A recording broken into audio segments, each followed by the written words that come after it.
Так, инструментарий для мух. Черные львинки. Температура 30 градусов. Вот так вот оно все.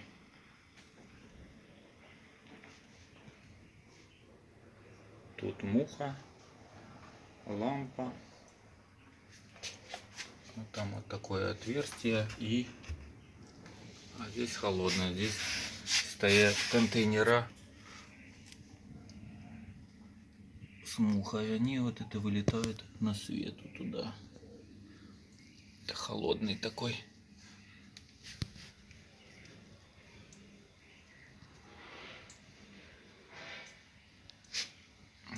Сейчас пока буду ставить приманки, ловушки.